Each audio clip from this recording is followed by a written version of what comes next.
Hello, old chap. It's Chris, the horticultural adventurer, and Gary, the gorilla, has gone wild. There's over 100 specials online and in store right now, but you'll have to be quicker than a giraffe at the watering hole to grab them because your nursery in the winter and get bare rooted. Hello, old chap. It's Chris, the horticultural adventurer, and Gary, the gorilla, has gone wild. There's over 100 specials online and in store right now, but you'll have to be quicker than a giraffe at the watering hole to grab them because they're only on till Friday, 12 o'clock. Let me introduce my most trusted expedition assistant, Gary, the gorilla. Daring Dutch box and English box for $5.50. We've captured the extraordinary ornamental pear, including capitals, for $14.99. An abundance of bare-rooted 3-foot standard roses, icebergs, and a plethora of colours. And a bare-rooted bounty of apples, pears, nectarines, apricots, and peaches. Spend over $300 on these extraordinary bargains and get a free weeping cherry valued at over $100 and free delivery over most of Victoria. Splendid work, old chap. Adventure awaits. You have until this Friday, 12 p.m, to take advantage of these amazing deals.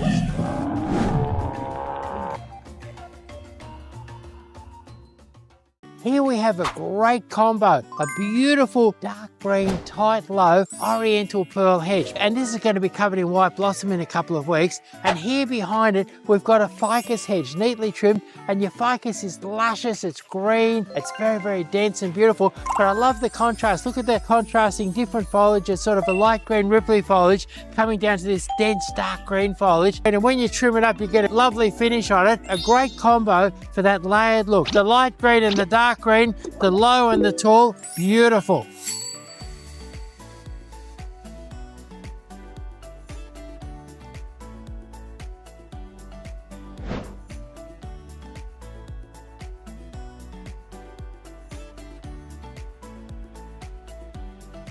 Don't wait, the garden's calling. Click now, tap the link and let's go. Hi, this is Lynn and Harry. And they've got a 5-acre property in Seymour and they came down to Campbellfield to get bare rooted. Absolutely. Yeah. And what you've got now, you've got sunburst honey locusts and they're about 8 foot tall. Yep. And you paid $19.90 each for them. What do you reckon about a deal like that? I reckon I stole them. It's a bit like shoplifting, isn't it? Absolutely. You've got yourself standard roses and they've cost you $14.99. Good bargain? Yes, yeah. Definitely. How long have you been getting bare rooted down at Hello Hello for? Oh, 10 years. Yeah. Yeah, yep, right. Ever since we've been planting the garden out in the property, we've hello'd often. If you've got to create a garden, you couldn't do better than come here. Thank you very much for that. Thanks for coming down. Thanks a lot. Terrific. Thanks a lot. Cheers. Thanks. Don't wait, the garden's calling. Click now, tap the link and let's go. Do you want a plant that gives you a gorgeous year-round colour that's hardy and easy to grow? Well, here it is, Coprosma Pacific Sunrise. Now, this is a beautiful, colourful plant, and do you know the colder it gets in the winter, the more intense the colour. But you get year-round colour. Now, you can grow this as a hedge, grow it as a pot plant, grow it as a specimen, trim it into a ball, or just have it lovely and natural like this. It's a really hardy, easy to grow plant. Grow it almost anywhere. Coprosma Pacific Sunrise. Don't wait, the garden's calling. Click now, tap the link and let's go. Now's the time to stock up on standard roses. We've got 3-foot standard roses, all different colours, thousands of them in stock, all $29.99. So whether you need 4 of one colour or half a dozen different ones, all $29.99. And then you've got standard icebergs at $16.99. So look at this beautiful standard iceberg, $16.99. And 3-foot standard icebergs, just $29.99. So now's the time to stock up on standard roses because there's thousands to choose from, all bare rooted, easy to transport, easy to plant, and very, very cheap at $29.99. The classic Melbourne garden is standard roses and English box, and we've got thousands of beautiful English box 6-inch pot for $4.99. To keep us busy in the cold weather, spend over $300 and get a $100 weeping cherry for free. Wow. I just want to say it is phenomenal. Amazing. Awesome surprise. And that's what we're doing. When people spend over $300, everybody gets a free weeping cherry. It's a $100 weeping cherry. What do you reckon? It is the most unexpected surprise. Yes, very good. Yeah, I like it. It's been absolutely fantastic. Thanks, Hello Plants. That is amazing. Thanks, Chris. It's beautiful. Thank you so much. Yay! The free weeping cherries are on me.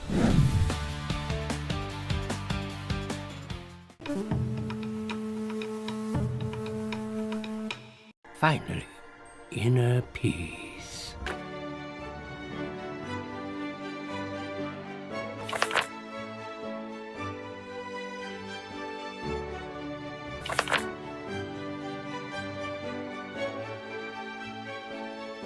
It's time to get bare-rooted. Bare-rooted plants, that is. Now what it is in the wintertime, the growers dig the plants from the fields and they dig them just bare-rooted. And I'll show you what I mean. Like, here's an ornamental pear here. Have a look at this. And see, it's come out and it's bare-rooted. The roots like that. These are $69.99 and look, they're 2.5 meters tall. So what it is, basically, your bare-rooted plants are big and cheap. Then you've got all different types of fruit trees, all going quite reasonably priced. Good sized plants and cheap prices, but you can get bare-rooted weeping trees, bare-rooted roses, bare-rooted fruit trees and bare-rooted English box. So it's time to get down to your nursery in the winter and get bare-rooted. Don't wait, the garden's calling. Click now, tap the link and let's go. Hello old chap, it's Chris, the horticultural adventurer, and Gary, the gorilla, has gone wild. There's over 100 specials online and in store right now. But you'll have to be quicker than a giraffe at the watering hole to grab them because they're only on till Friday, 12 o'clock. Let me introduce my most trusted expedition assistant, Gary, the gorilla.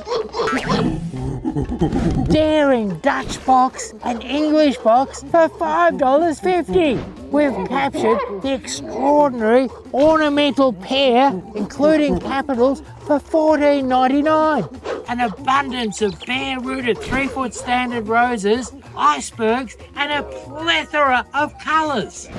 And a bare-rooted bounty of apples, pears, nectarines, apricots, and peaches. Spend over $300 on these extraordinary bargains and get a free weeping cherry valued at over $100 and free delivery over most of Victoria. Splendid work, old chap. Adventure awaits. You have until this Friday, 12 p.m, to take advantage of these amazing deals.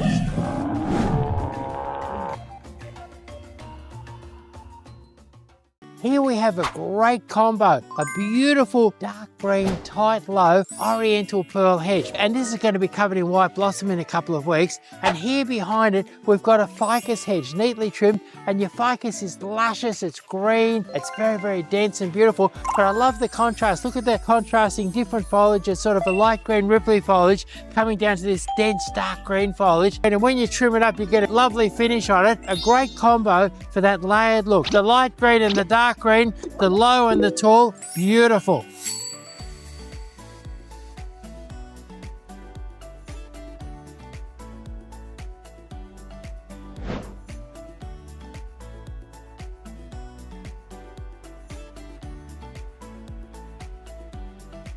Don't wait, the garden's calling. Click now, tap the link and let's go. Hi, this is Lynn and Harry. And they've got a 5-acre property in Seymour and they came down to Campbellfield to get bare rooted. Absolutely. Yeah, and what you've got now, you've got sunburst honey locusts and they're about 8 foot tall and you paid $19.90 each for them. What do you reckon about a deal like that? I reckon I stole them. Yeah, it's a bit like shoplifting, isn't it? Absolutely. You've got yourself Hi everyone and welcome to our live Q&A. Any new members, any returning members, welcome all. So I'm just going to give a brief little intro for those who are new and don't know what this is or how it works. Our live Q&As are where you can come with any questions you have about plants, about the garden, whether it is you have a problem, maybe a plant is dying or not doing too well, maybe you're about to start a new garden project and you'd love some recommendations for a privacy screen or a feature tree or anything like that. Or if you just want to learn more about plants, you're just kind of curious, you want to learn a little bit more about gardening, this is the perfect space for you. And all you need to do is comment your question and then I'm going to ask it to Chris here, who is going to answer it in live time. We love details. We love if you let us know what area you're kind of in, because we can then be more specific with our answers. Give us as much details about the problem or situation. So before I get started with our questions, do you want to just let them know what's happening in the nursery this week?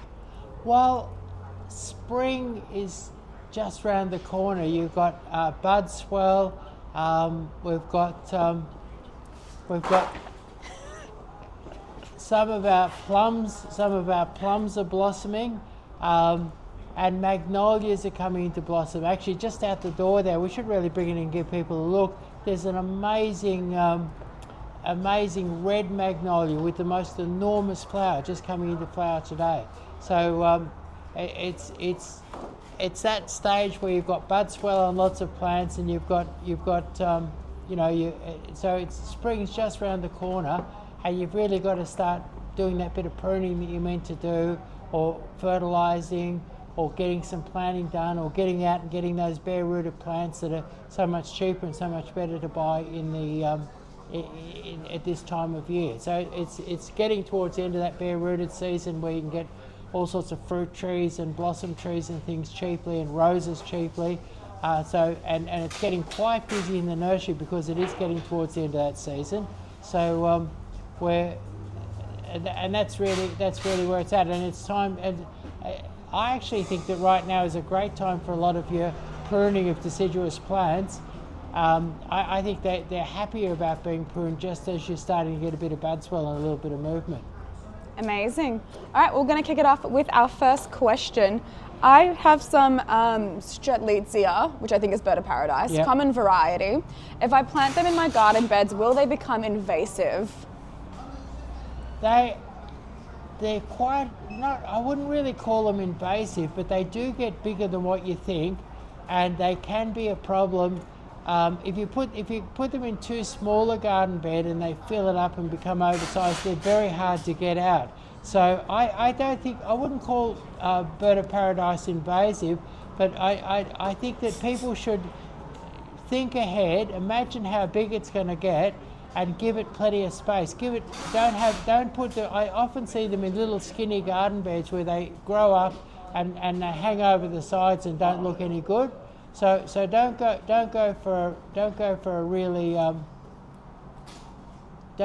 really tiny garden bed. Go for a decent bit of space, and they won't be invasive. Amazing. Next question is, I have a small yard / patch of grass that is damp with very little sun. Can't keep grass alive. Is there a ground cover I could use instead? Yes, there's a number of good ground covers. So if it's so shady that it won't grow grass, there's a couple of things that we have here. One is baby's tears, and baby's tears spread and grow beautifully in the shadiest corner. There's Dichondra repens, which is an Australian native ground cover, sometimes called a kidney weed, and it has a little round leaf that's, I guess, shaped like a little green kidney, and that's quite a fast grower and a very pretty, delicate looking thing. And then one of the best things is your native violet. Your native violet has little purple and white flowers all year round and has a very similar leaf to your kidney weed or your Dichondra. And so the three best in the shade is your baby's tears, your kidney weed or Dichondra, and your native violet, which flowers all year round. And all of those will thrive without any direct sunlight whatsoever, and they don't mind that moist corner in the garden. Amazing. Next question is, what plants are suitable for retaining walls? Okay, so what I imagine is you want to cover up your retaining walls, and my favourites are your prostrate rosemary. It cascades beautifully over the wall, and it'll cascade, if you've got quite a tall wall, it'll cascade down a long way. Then there's your cousinette, which is an Australian native. It's a type of she oak that's doesn't grow up, it just grows out and down, and that'll cascade a long way over a wall, and really nice plant. And then you've got your your prostrate rosemary, you've got your cousinette, and then one of the other really good ones is your convolvulus, and you can get convolvulus in blue or white. So blue convolvulus is the main one that people know, And what's great about your convolvulus is it flowers like crazy from the middle of September till the end of May. Just flowers and flowers and flowers and flowers. And sometimes there's so many flowers on it you can hardly see the leaves. But it's a beautiful flower about the size of a 20-cent piece, has lots and lots of flowers and cascades just straight over a wall. And it's very good on like a hot, sunny or exposed wall. So they're three of the best for growing over the top of your retaining walls. Yeah, next question. I'm looking for a tree for a small space near the fence. I will have backyard bliss on the fence, so I want the tree to stand out in front of the hedge. I do like arcing sculptural, sorry, it's just split into two parts. Olive takes longer to grow, it's partial shade, not into deciduous, 19 metre square area. Could you please recommend trees to grow in Brisbane? I'll just go over that again. So they got a small space near the fence. They want a tree.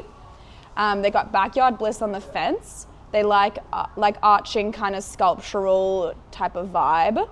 Something about the olive takes longer to grow. Maybe they have an olive as well. It's partial shade. They don't want deciduous, so they want evergreen. And it's in Brisbane. Yeah, I think it'd be nice to get some coloured foliage against the green of the backyard bliss. And so I think there's the two that come to my mind that should do really well there. One is Agonis burgundy, and that is a beautiful cascading arch. It's arching, it's cascading, and it has burgundy new growth, and it loves a trim, so you can keep it in check and have it not get too big. And the other one is your acacia, a little bit hard to get. Supply of it's really not that good, but you have to hunt around a bit to find it. But acacia lime magic, and that is an acacia that cascades beautifully, and it's a beautiful golden acacia. And if you plant Agonis burgundy and the acacia lime magic, if you plant them, and you plant them probably 2.5-3 meters apart, if you plant them alternately there, that would give you some beautiful colour against your backyard bliss. So acacia lime magic, golden cascading foliage, arching and cascading foliage, and Agonis burgundy, beautiful burgundy foliage. Amazing. Next question. Are there any native deciduous trees? I have a north-facing garden and want some summer shade, but don't want to overshadow the lawn in cooler months. Located Central Coast, New South Wales with sandy soil. Right, okay. Give me that again, please, sorry. So they want an Australian native. Yeah. That's a deciduous. Well, they're asking first, is that existing, a native deciduous trees? So what they want, it's a north-facing garden, and then in the sun, like in summer, they would like some shade, but in winter, they don't want that shade because it's obviously a lot cooler, and Right. they're on the Central Coast of New South Wales with sandy soil. Right, okay. The Australian native that's deciduous that is your white cedar, and your white cedar, I've got them in my street actually, beautiful lush green summer foliage and bare in the winter, and will let the sun through. In fact, it's very bare because it doesn't have many twigs or anything on it, so it really lets plenty of sun through in the winter time. So that's a good one. And then that really, Australia is very much full of evergreen plants, and there's not much in the way of deciduous, and that would also, Central North Coast, no problem at all. Could a princess gum be good? It's not deciduous, but it would let in some sun. Well, princess gum would let in plenty of sun through the winter, and be a really nice native. I'm just thinking, if you went to an exotic Central North Coast, a good exotic deciduous, if you've got good, well-drained soil, you could try a Paulownia. Paulownias do really well in the Central North Coast, and they have great big leaves, and when they drop their leaves, they almost let more sun through than anything. But that's an exotic. So if you want to stick with natives, it's your white cedar, or Melia azedarac is what it's properly called. Yep. Jason, I see your comment that we did a video on it and you can't find it. Can you provide a little bit more specifics? Was it a flowering plant? Was it a tree?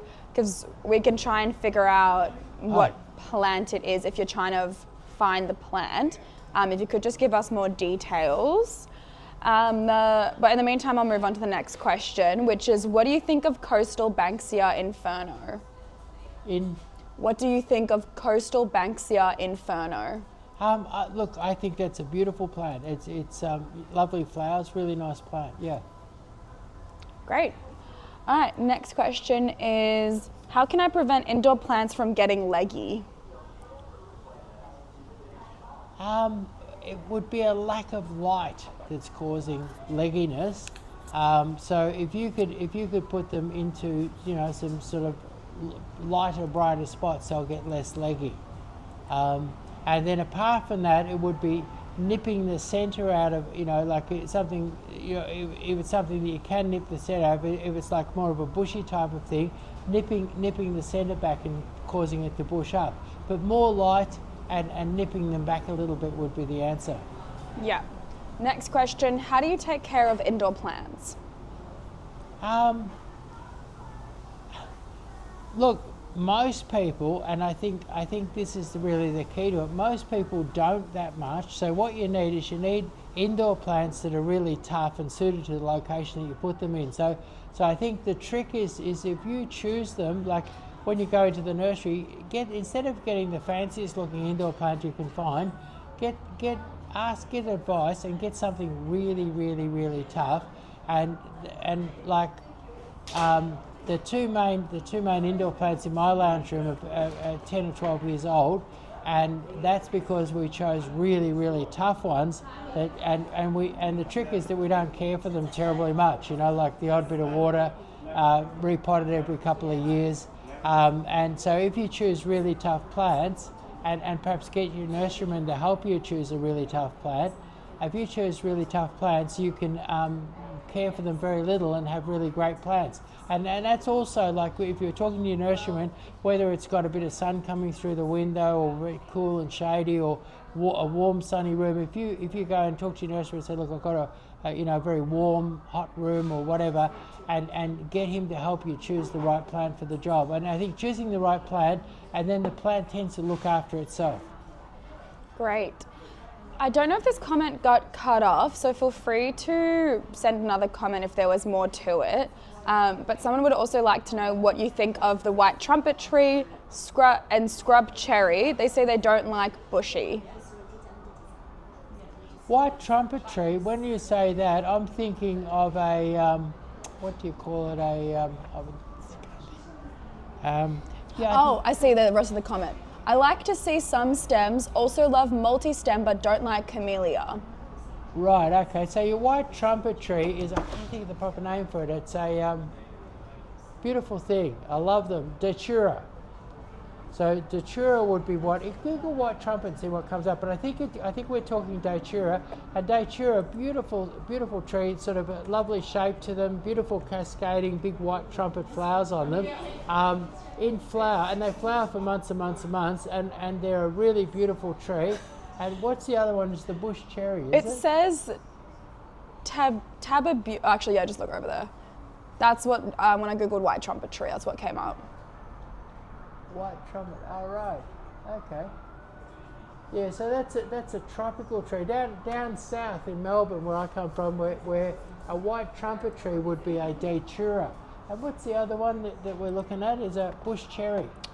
So this was the person that asked also about the coastal Banksia inferno. I assume they're like looking between different plants, they're trying to decide. So they like stems, they like multi-stems, they don't like bushy. So they've asked about coastal Banksia inferno, they've asked about white trumpet tree, and they've asked about scrub cherry. Right, okay, so they're a little bit out of our environment. They're ones I'm not really quite familiar with. Let's see so what obviously up in Queensland somewhere. Let's see what a scrub cherry tree is. Bush cherry, creek cherry. So it's this. Right, so that's a lily pilly. Bush cherry, that's what I thought. It's a lily pilly, and they like it open and multi-stemmed. Yes. And they don't like camellias. Right, okay. So open and multi-stemmed. What I love is crepe myrtle. Crepe myrtle have beautiful patterns on the bark. They'll grow right up into Queensland. They do well. They have fabulous autumn colour, they have beautiful patterns on the bark, and they have beautiful summer blossom. Amazing. So that is crepe myrtle, just in case you missed it. Moving on to the next question.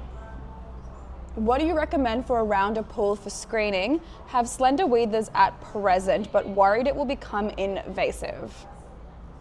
Slender weaver is a clumping bamboo, and what's good about it, the new canes come up at the outside of the clump, and it's easy to chop them off. The old style of bamboo that was a running bamboo that people used to plant, and that would run all over the place and pop up in places where you really didn't want it to pop up, where it was a real nuisance and a real problem. And so your clumping bamboo can be quite easily controlled. And what's good, I often use them in garden designs in a confined area because they don't have a bad root system like a tree. They've got a sort of basically a very simple grass-like root system that's not too dangerous. So in a very confined area, they can be quite a good tall bamboo, like your slender weaver can grow 5 or 6 metres tall, be quite a tall bamboo without an extensive or dangerous root system. So it does have a very definite and good application. Yeah. Daniel, I can't read your whole question. The live on TikTok does this where it filters comments and it like blocks part of it if it has words like kill or died, which is really annoying because obviously we're talking about plants and like sometimes people have that issue. If you can find like a roundabout way to describe your issue that doesn't kind of use those words, I'm gonna read out to you what I can see of your question just so you can know what we can see. So you've said, hello guys, so glad to reach you guys now. I have a question. We do have Aussie with golden cane, then I can't see anything else. And then I see a second comment just with issue on it. Oh, we do have a golden cane seed issue. They keep growing. Right, so it's a golden cane palm and it's seeding and you've got seed growing. Yeah, so look, really the answer with that would be when you see the seed forming it forms in bunches like as palms do. Cut those off and don't let them fall. That'd be the trick. But once they fall and they fall under the dead leaves and things in the garden, they're going to pop up ferociously and fill your garden with golden cane. So the trick is see that seed pod or see that bunch of seeds, cut it off and chuck it in the garbage. Yeah. Anything Daniel can do if it's fallen to the ground? Like how best to kind of get rid of it then? Well, the trick is as soon as you see them come up and before they've got lots of roots in the ground, while they're tiny, just get a hoe and just chop them out and get rid of that and get rid of the seed. What you have is you'll have a kind of a ball on the ground, looks like a little bulb. It'll have roots out the bottom and leaves out the top, and chop that out. And you don't really need to get the root, you just need to get that little ball. And once you've got that little ball, get out, chuck that in the garbage too. Okay, he says it's now is all over. Potentially the seed pod has already fallen and they've kind of started growing. Yeah, so get a hoe and just chop them out Okay. as they should, and then next year don't let the seeds fall. Chop out that bunch of seeds and don't let them fall. All right, best of luck, Daniel. And palms can become a weed. They can become a nuisance because they drop big, strong, fertile seeds that all turn into palm trees. Yep. I see a comment here, Jason, instead of grass. Are you talking about the Dichondra repens video when Chris was giving them like tips on, when Chris was giving tips on the person's like ground covers for the shade? Were you wanting our video on Dichondra repens? Because we have done quite a few videos. What were the other? I think you said baby tears. Yeah, we've done videos on those too. We've done baby's tears, Yeah. we've done Dichondra, and I think we've done native violet too. Yeah, we have. Yeah. Yeah, we've done, well, if you do want to, yeah. I'll type in those plant names because then it'll be easier for you because sometimes the spelling can be annoying. We've done videos on all of them, and a really easy way for you to go and rewatch them from the past is to go to our YouTube channel and just type in that plant name, and then you should have videos of those come up. Baby's tears. I actually think we have I think even last week we posted a native violet video, if I remember right. So yeah, Dichondra repens, native violet, and baby's tears. Okay, on to the next question. Any suggestions for a full shade under driveway plant or planting clayish soil, so not the best to start with. We have plenty of feature trees in the sun, but need some ground covers to fill plus thicken. East facing, cast irons have slightly struggled, but bird nest ferns have thrived. Right, so this is a native. No, it doesn't say anything about needing to be native. No, what did it say right at the top? Full shade under driveway plant or plantings. Yeah. So clayish soil, they just want a ground cover to fill and thicken up. Cast iron has struggled and bird nest ferns have thrived. So bird's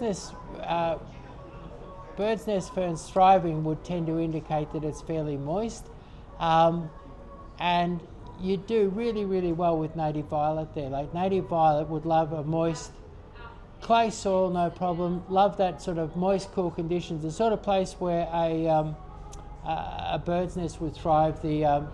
And you just plant little pieces all through it, and the native violet will take over, and it spreads and grows quite quickly. And loves it, finding clay soil as long as it's cool and moist. Yeah. Next question. We have 3-year-old dwarf olive trees, Arbor Queener, in wine barrels. When will they start flowering and bearing fruit? Okay, so when olives are grown from cuttings from a sexually immature plant, they can take 4 or 5 years to start fruiting, and I would fertilise them well. See this chap here? See that chap there? He's looking for some help. That guy. Can you point somewhere and get them to go help him? He's walking around looking for help. So with the olives, it could take 4 or 5 years when you grow them from a sexually immature cutting. And what's interesting, I seen one company that grew them from sexually mature cuttings, and they had them producing olives in their first year. So basically, olives can be very quick or very slow depending on how they're produced. Now, regular application of Miracle Grow can encourage flowering and fruiting at an earlier stage. So what you could do is buy some Miracle Grow. They have that in at Bunnings. And Miracle Grow's got a very high phosphorus content and will stimulate flowering and fruiting at a younger age. Yeah. Yeah. Next question. What grass is best with... Did you get someone to help that guy? Oh, good. Okay, yeah. What He's waiting for Jody, but no one's helping him. Yeah. Next question is, what grass is best with pets? I have a dog. I was recommended Sapphire and Sir Grange. What is the best for Brisbane weather? Prefer durable and low maintenance. So we want a grass that's good with dogs. And Brisbane weather, durable, low maintenance. I found with dogs, one of the best grasses around is kikuyu. Now kikuyu can be a bit dangerous, like you can shoot it over things and go everywhere, but it seems to take it. We had at one stage there we had 2 big dogs in a small backyard, and kikuyu was the only grass that really stood up to the digging, the urine, all the dog wear and tear. So I found kikuyu to be very, very good, and that'll do really well in a sort of a warm, wet environment. Yeah. Next question is, okay, this is a run-on from the last question with wanting that ground cover for that clay soil, full shade under driveway. I think, okay, wait, they're wanting some more recommendations. Just a refresher. Hold on, yeah, clay soil. That's all they've said so far. So they also would like filler plant things like bromeliads, tractor seats, clivias. Either or natives are a fave, but please any tropical suggestions would be awesome. Was thinking Monstera as well. New South Wales, Sydney. I think they just want a lot of plant recommendations. Right, okay. Xanadu is one of your best. Does really, really well in Sydney, and that'll cover quite an area. If you're going clivias, go for your Belgian hybrid. That has a wide leaf, and it's low and has a beautiful big flower. And once you've had Belgian hybrids, you can never go back to the ordinary clivia. So I go Belgian, and that's in the store here. It's the main thing we sell is the Belgian hybrid clivia. And then another thing that you could do really, really well with, it's in that same sort of flavour, is your New Zealand rock lily. And my favourite is, and some of them could be a bit tall and scraggly. My favourite one is called Tapuna, which ends up about 50 centimetres tall, and it's much neater than most of them. So Tupuna, your tractor seats, but with your tractor seats right out of the hot afternoon sun, and so as shady as you can get it for your tractor seats. So tractor seats are excellent. Your Xanadu, your Tupuna, rock lily, all of those will give you that nice low spreading cover that's green and lush and really, really nice. And I guess the other one would be your Liriope, and there's the we have one called Real Deal, which is the giant Liriope that's been broken, spread by divisions rather than your seedling Liriope, and that has a really when you get the giant Liriope grown from divisions, you get a really beautiful even look to it. Whereas when you go them from seed, they look a little bit up and down, a little bit shaggy looking. So they're all ones that you can use to give you that sort of low spreading tropical look. Yeah. Next question is, I have a narrow space and need to cover a tall fence quickly. Any recommendations? Narrow space and tall fence.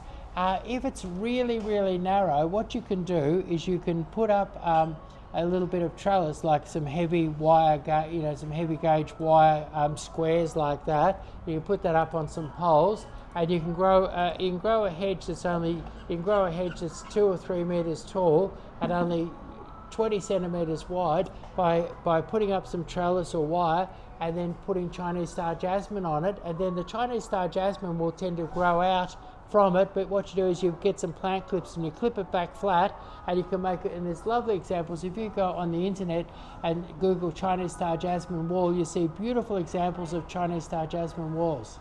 Yeah. Next question is, what's a plant I can put in a small trough to have the plant cascade low and cover broken tiles? Cascade low. Small. I wonder if it's sunny or shady there. But what came to my mind is silver dichondra. Or there's another dichondra called emerald falls. It's pretty shady. So shady, emerald falls or silver dichondra are both fabulous cascaders. Or the other one is your creeping jenny, which is a golden cascader. But they're all great cascaders for the shade that can cover the broken tiles. Yeah. Next question. What's the benefit of planting flowers alongside vegetables? Right, there are flowers that can attract insects away from your vegetables. Things like marigolds and things like that. So there's things that you can that can protect you. But a thing that I found with vegetables, I read it in a book and it seemed ridiculous, but I gave it a go. And they reckon that if you leave old vegetables, what you normally do is when your lettuces are all finished, you clear the last of them. If you leave old lettuces and old cabbages and old carrots and old bits and pieces just here and there in the veggie garden from last year and let them grow, I read that it'll attract the bugs into them. And they'll stay off your new carrots and your new lettuces and your new onions and things like that. And I actually did it. I did it for a couple of years, and I found it to be true that that old vegetables could look pretty terrible, covered in holes and bits and pieces. They could look pretty terrible, but in actual fact, that's a great way of doing it. And there are flowers like marigolds and various different flowers that can actually help eliminate some of the pests in your veggie patch. But most of all, I've actually found that old vegetables tend to protect the new vegetables. Yeah. Next question is, how do I prevent overwatering in potted plants? First of all, use a good potting. There's a couple of things. You can use a good potting mix that drains freely. Another thing you can do is you can raise them up on little pot feet so that the water drains it. So often they're sitting down on a bit of muddy concrete or something. The water doesn't flow freely out the bottom. And then I guess the other thing would be to really give them a fabulous deep soak and then leave them a bit longer. So like what a lot of people would water a bit too. A lot of people would water too often, so water well, but not so often. So reduce your watering, but water really well when you do water. And then last of all,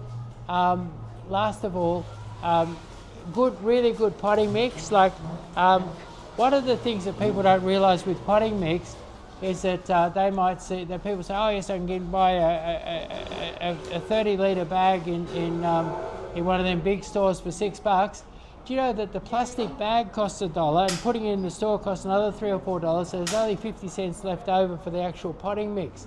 And so the only thing that can fill it with is rubbish. And so a good potting mix tends to prevent a lot of wet feet because the water, it'll hold enough water but drain enough water as well. So I think using a good potting mix, lift it up on some pot feet and give it a really good water but not too often. Yep. Next question is, how can I revive my hydrangeas in Melbourne weather and have them thrive?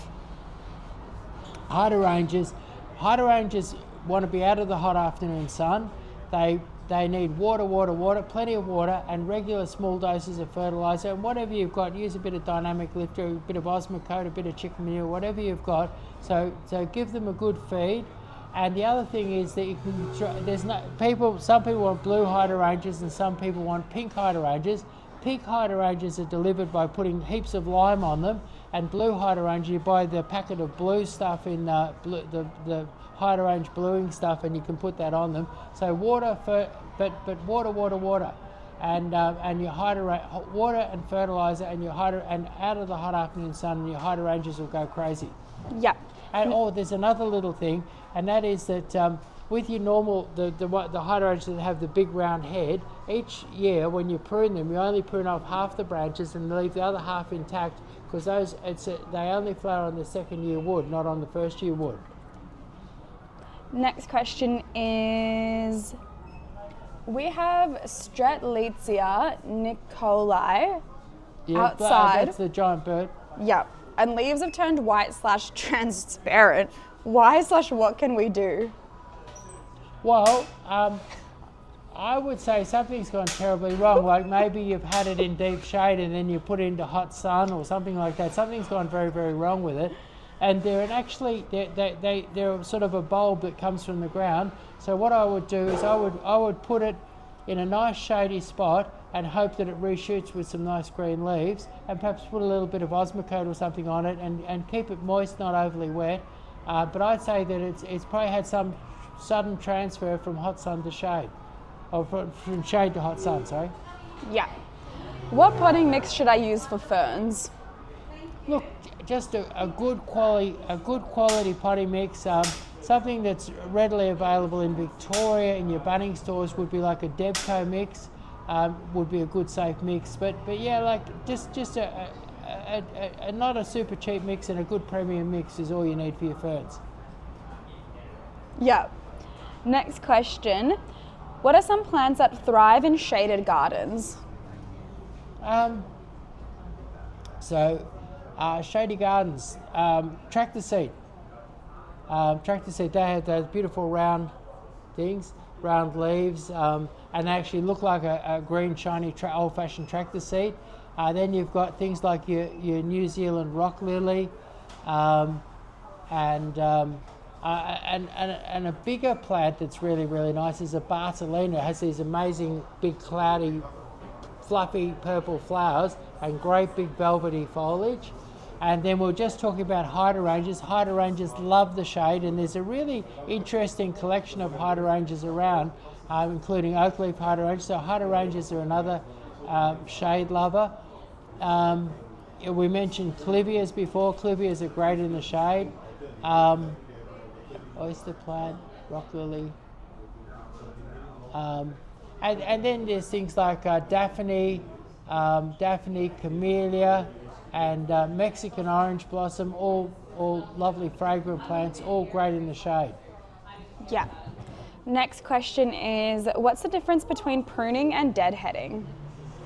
Okay, deadheading is when the flowers die off and you're getting rid of, and say if you're deadheading your roses, you'll be pruning it back a little bit, but not a lot. But then and then gradually, like say you take a rose bush, and it's a good example. And as it grows and flowers mainly all summer, and you just take off the deadheads, and normally you take it back to you see one or two shoots and they grow away again, and then by the time the winter comes, your roses become quite large, and then what you do with your roses, you take it back to a small open framework, and then it grows back again this year. So basically deadheading is really light pruning, and real pruning is when you're getting stuck right into it and cutting it right back hard. Someone requested that I tell you, someone would like to say that you're awesome. And they requested I tell you that. Right, thank you. No one's ever said that before. The next question is, Could you get Jody to help that man there? I have one of those spring flower plants. I don't know what it's called, but you know the ornamental ones that pop up in the spring and then die off. My dog has trampled one. Is there any way of saving it? I'm sure that you could save it. Yeah. And basically, plants. The most important thing I ever learned in horticulture is that plants want to grow. So what I'd do is I'd put maybe 3 bamboo stakes around it so they keep the dog off it. And I'm sure that with you doing nothing at all, it'll shoot back and grow. Yeah. Next question is, thoughts on mixing natives and exotics? I want flowering natives in my garden, but also keen on crepe myrtle, frangipani and bougainvillea. Will it look less cohesive than an all native garden? Look, I do garden designs and I do 8 or 10 a day, and probably 3 times a day I mix natives. Like I'll put sort of low spreading natives, and I'll use maybe a silver birch in amongst them. And then I was doing a garden design today, which would be half native and half like I was going to use nice European style cottage plants and mix them up with the Australian natives cut into nice balls. So I think done properly, mixing natives and different plants like birches, and particularly I very often will use an olive tree, maybe a topiarized olive, or I'll use maybe like a white Natchez crepe myrtle in amongst my native garden designs. And I don't think there's any real laws, and it's a funny thing, when I was a child I worked for a lady who was a very keen gardener. Her garden was cottage style, and I remember some of the other ladies from the local horticultural society would come around and go crook at her, that'd admonish her for having natives mixed through a cottage garden and say that you couldn't do it. But I think the odd native through the cottage garden looked fabulous, and she used to say that a cottage garden was whatever you want, wherever you wanted, whenever you wanted. So that was, she was never really taken aback by it. So I think exotics and natives mix beautifully, and it's just a matter of doing it well. Great. Just letting everyone know we've got less than 5 minutes. I'm going to try and power through the last couple questions, but if you have anything burning, you should get it in now. So next question is, once the tractor plant has flowered, is it okay to trim the stem off? Yes, it is. That's fine, yeah. Next question. Also, what is the best way to deter caterpillars? They're eating my plants alive no matter how much I pick them off. You know, there's a spray on the market, and you'd have to go to a professional place to get it, called Diapal. And Diapal is actually germ warfare. It's a bad stomach bug, and it's great because it's not toxic, and it'll kill the caterpillar. The caterpillars, they get sick in the stomach immediately when you spray it, and they stop eating straight away, and then they die over a matter of hours. And so Diapal is a kind of like a germ warfare that you can use against caterpillars. Yeah. Next question. Just on that, they were the one asking about native and like exotic plants together. Could we use bougainvillea for shade over pergola and do a hard prune so we get sun in cooler months, north facing in Central Coast? If it's not bougainvillea, what would you recommend? Thoughts on chocolate vine? I think bougainvillea is a great choice, and because it flowers on the new wood, once it finishes flowering, you can prune it back very, very hard and let the sun through. So I think it'd be a great choice. And as you go further north, you've got fabulous choice of colours and varieties in bougainvillea, so you can make it really beautiful. Yeah. Someone did ask where Gary the gorilla is. I said it's his day off, their day off. But is Gary going to be back on Friday? Yeah. Are we bringing Gary? Yeah, Gary's back on Friday. Do you want to tell them what's happening Friday, just for anyone who isn't aware of who Gary the Gorilla is and what we do on Fridays? Okay, so what it is, there's a new, we have a thing, the Grower Direct Flash Sale, and I used to be the star of the Grower Direct Flash Sale, and but what's happened is there's this very energetic and what would you say, a very energetic and kind of charismatic gorilla has become the star of the Grower Direct Flash Sale, and that'll be happening this Friday at 12 o'clock on your favourite platform. And what happens is there's a serious side to it. What happens is I get 100 different plants on special, and the aim of it is so a person doing a garden project could do their whole garden project on the cheap by buying different plants that are on special. And you'll find there's ground covers and there's feature trees and there's hedges and screens and all sorts of stuff there, all at crazy low prices. So it's a Grower Direct Flash Sale. It's on 12 o'clock on your favourite platform, and it stars Gary the Gorilla. Exactly. And it used to star Chris. Sorry, Chris, you're being replaced. Hate to tell you. Yeah. Our last question for today is from Sandra. How close can you plant a Star Wars magnolia near the house?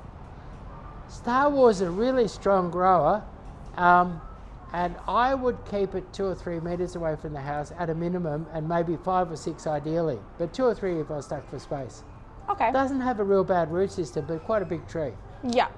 All right, well that is us for today. If you don't know, we do this every week, Monday 12 to 12:45. So if you have any questions come up, if you have any loved ones that are having some garden problems or need a bit of help, please tell them about our live Q&A. We are on every platform, pretty much. We're on quite a lot of different platforms, so whatever apps they have, we are probably on that. So we will see you either Friday, where we have our flash sale, and Gary the Gorilla will be there, 12 p.m. to 2 p.m. Or we'll see you in our live Q&A Monday, 12 p.m. to 12:45 p.m. But have a wonderful rest of your Monday and week. Okay, thank you very much.